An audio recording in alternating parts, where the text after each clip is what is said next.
Il y a un mois de cela, je me suis amusé à peaufiner ma collection d'objets hantés. Pour cela, je suis allé sur internet, à la recherche de pépites, de perles rares.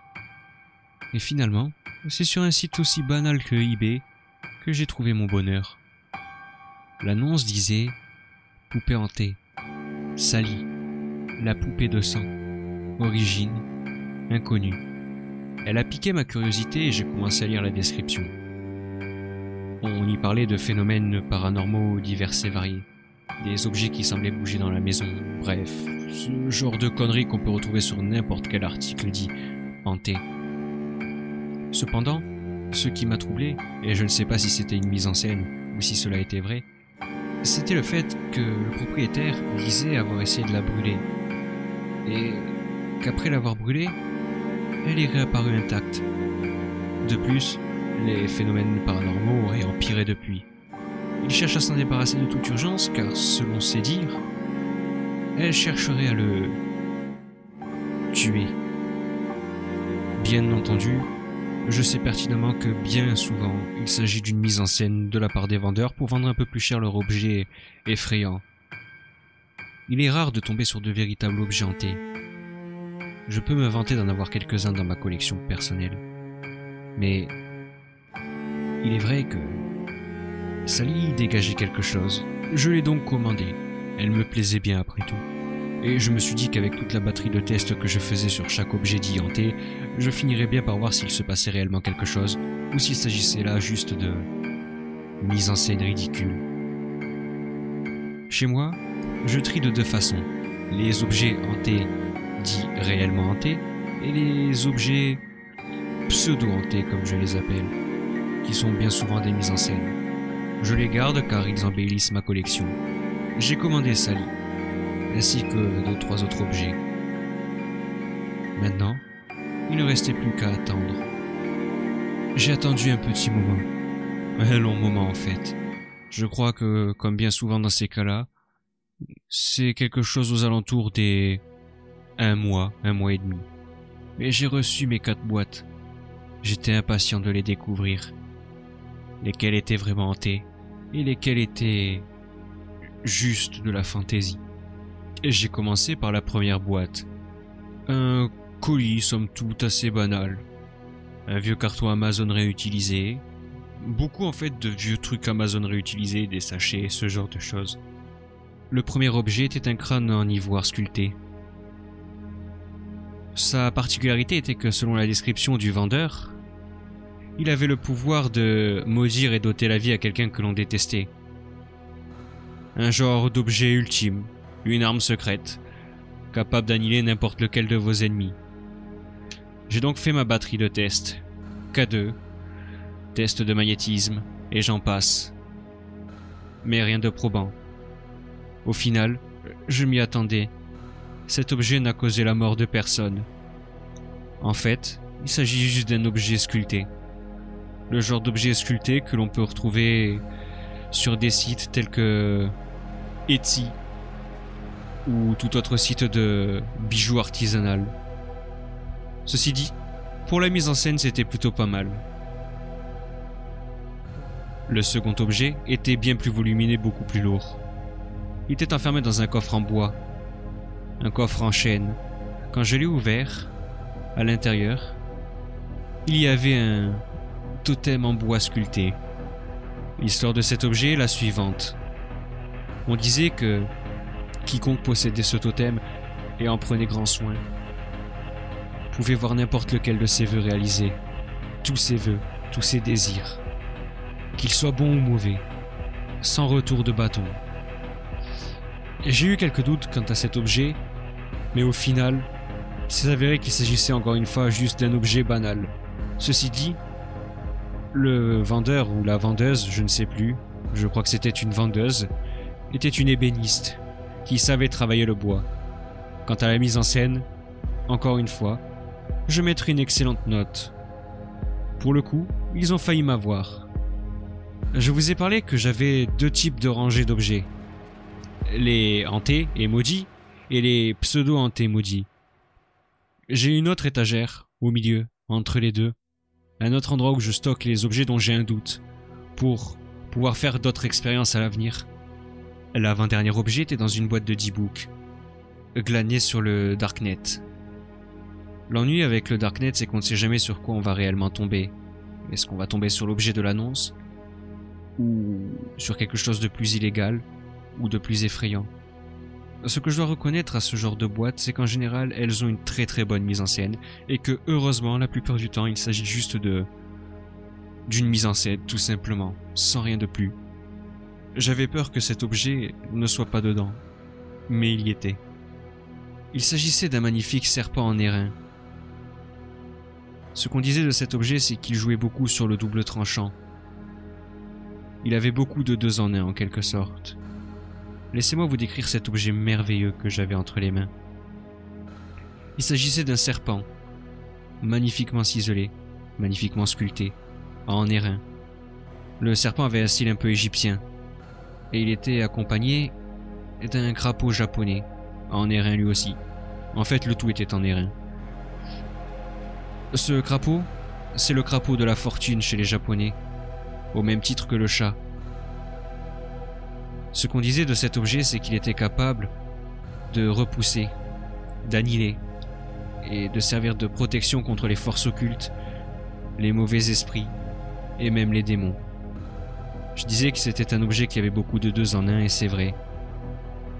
En contrepartie, il pouvait aussi servir pour des travaux occultes, amplifier, augmenter les chances de résultat.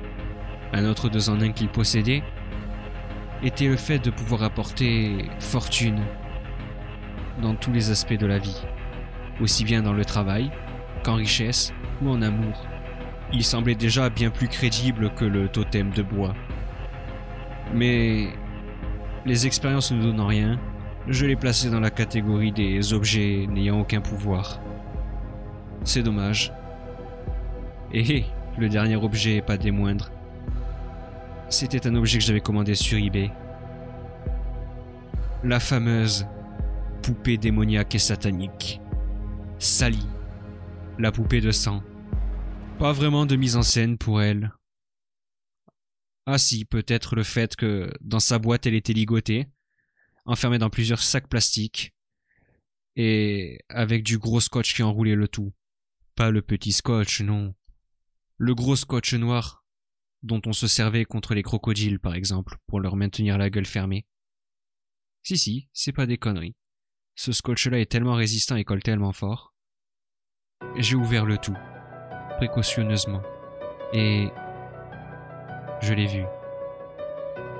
Je ne sais pas si c'était fait exprès, mais cette poupée avait vraiment un aspect effrayant. Je crois que de tous mes objets hantés, c'était même elle qui était la plus terrifiante.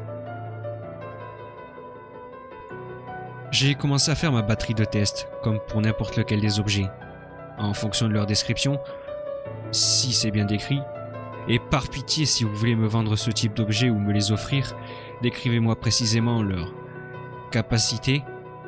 Cela me permet d'éviter de chercher pendant des heures quel test faire. J'ai commencé avec un K2. Au début, il n'y avait pas vraiment de réponse. J'ai laissé le K2 seul, une caméra filmée, et j'ai laissé la poupée bien entendu toute seule dans le noir. Là, le K2 a viré au rouge. Déjà, il s'agissait d'un test plutôt prometteur. J'étais dans un endroit où il n'y avait pas d'interférence électromagnétique.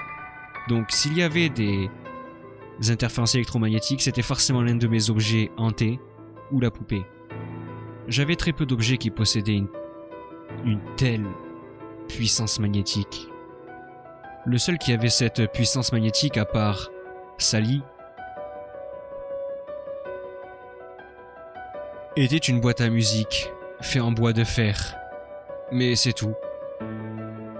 Rien de plus. Ah, vous vous demandez peut-être quel est le pouvoir de cette boîte de fer? Je ne l'ai jamais ouverte et je ne l'ai jamais testée à proprement parler. On dit que dans cette boîte, il y a la berceuse de la mort. Je ne suis pas forcément casse-cou, mais je prends très au sérieux ce type d'annonce qui dit ce qui est censé se passer si on écoute. Revenons à Sally. Sally avait d'autres particularités et ma foi bien intéressantes. Le vendeur avait dit qu'il l'avait brûlée et qu'elle était revenue totalement intacte. J'ai trouvé la preuve d'une ancienne trace de brûlure. Une mèche de ses cheveux sentait le carbonisé et avait cet aspect que pourrait avoir une poupée qui a pris feu. J'ai continué ma batterie de tests pendant plusieurs jours. Et durant les jours qui suivirent, je pus constater d'innombrables phénomènes paranormaux. Les premiers étaient que la poupée semblait se déplacer toute seule, mue par je ne sais quelle force. Je me frottais déjà les mains. J'avais encore une fois déniché une perle rare. Cependant, ce qui a commencé à m'inquiéter, c'est que mon chien, mon fidèle compagnon de toujours, était tombé malade peu de temps après que dans une vidéo, j'ai vu la poupée traîner à côté de lui. Et les choses n'ont fait qu'empirer. J'avais maintenant des phénomènes de poltergeist. Pire encore, certains objets de ma collection hantés, parmi les plus dangereux, notamment cette fameuse petite boîte à musique en forme de carrousel en bois de fer, commençaient à se déplacer dans la maison. Il fallait absolument que j'empêche quiconque de l'allumer. Heureusement, j'avais caché ailleurs sa petite clé qui servait à l'ouvrir et à l'activer. Mais un beau jour, j'ai trouvé cette clé, hors de sa cachette et près de sa lit. Là, j'ai commencé à paniquer. Mon fidèle compagnon de toujours à quatre pattes était en réanimation chez un vétérinaire. Son état de santé s'était violemment aggravé, mais depuis qu'il avait quitté la maison, il se portait bien mieux. Un beau jour, je me suis réveillé, en proie à une terreur nocturne, chose que je n'avais pas eue depuis l'âge de mes 5 ans. Et en cherchant dans la pièce, du coin de l'œil, je l'ai vue. Elle me fixait, un couteau de boucher à la main. Pendant quelques instants, il ne se passa rien. Puis il se produisit un phénomène de poltergeist dans ma chambre. Ma lampe de chevet vola en éclats, les tiroirs claquaient violemment, mon lit était secoué et soulevé par une force mystérieuse, et cette poupée, qui semblait immobile, a commencé à se mouvoir vers moi. Je pensais que c'en était fini. Car oui, pire encore, j'avais le même effet que lorsque l'on subit une paralysie du sommeil. Impossible de bouger. Dans mon calvaire, c'est là que je l'ai entendu, lui, m'appeler, me réconforter.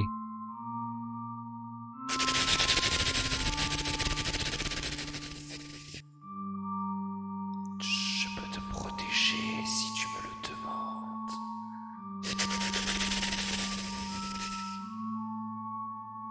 Je n'en croyais pas à mes oreilles, ou du moins ce qui se passait dans mon esprit. J'étais parfaitement lucide, parfaitement réveillé, et au vu de la situation, je pense que tout un chacun serait dans le même état que moi. Et pourtant, j'ai entendu cette voix dans ma tête, me promettre protection si j'acceptais. J'avais une image précise dans la tête.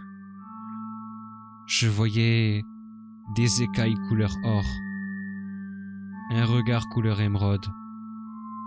Du moins, c'est ce que je semblais entrevoir dans mon esprit.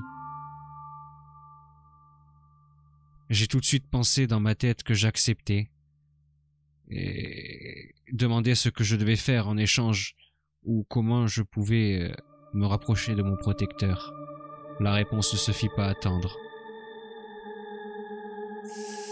Toi, sans conclure que tu acceptes, toi qui ne croyais pas en moi. Soit, je vais te donner la force de me rejoindre. Mu par une force que je ne me connaissais pas, je me sentais comme une bête féroce enragée face à une proie chétive et fragile que je pouvais, d'un coup de croc ou de griffe, éradiquer. Mais pourtant, je savais aussi d'un autre côté que ce sentiment n'était pas le mien, et qui plus est, Sally était à ma portée. Je l'ai donc repoussée violemment, et elle s'est mise à courir, à me courir après. Mais de sortant de dessous de mon lit, une langue visqueuse la grippa, la fit trébucher et la traîna sous celui-ci. Je pus reconnaître un genre de monstrueux crapaud. Il avait la peau rouge et des genres de furoncles couleur bordeaux, ainsi que des yeux couleur ambre. Non, se pouvait-il que... Je n'eus pas le temps de réfléchir tandis que mon mystérieux sauveur se battait avec Sally sous le lit. J'ai couru jusqu'à ma collection d'objets hantés, ou du moins pseudo-hantés, et là, j'ai sorti cette amulette. Quand j'ai compris de quoi il s'agissait, je n'en revenais pas. C'était cette amulette qui me parlait, qui faisait apparaître ces étranges créatures chez moi. Je m'en saisis, et la tenant fermement contre moi, je poursuivis, suivant les indications qui se déroulaient dans ma tête. Arrivé dans la chambre, celle-ci était totalement retournée, sans dessus-dessous. Il y avait du sang un peu de couleur comme celui des insectes, un peu jaune verdâtre. Je voyais mon mystérieux protecteur.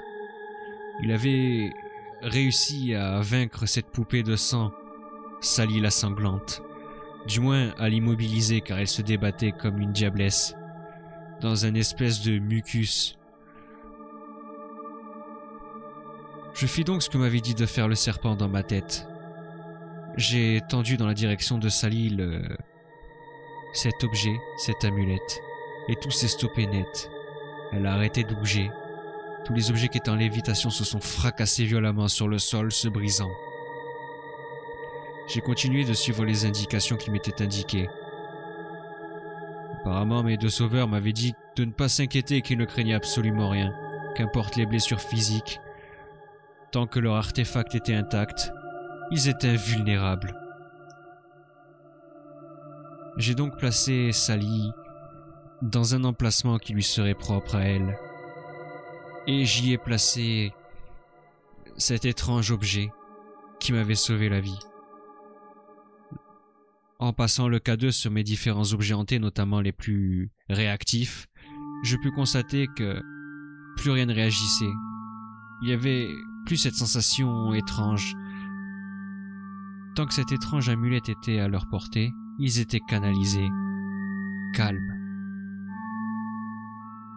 Depuis ce jour, j'ai lié une étroite amitié avec ces deux créatures. Cette amulette étrange qui m'a sauvé la vie un soir et qui me permet de faire différents tests. En effet, pendant les tests, l'amulette laissait les phénomènes paranormaux s'il y en avait se produire. Mieux encore, rien qu'en voyant une photo, une image ou une description, je pouvais savoir d'avance quel objet allait être réellement hanté et lequel ne le saurait pas. Ce qui ne m'empêchait pas de peaufiner ma collection d'objets non hantés en plus d'acheter plus souvent de véritables objets hantés.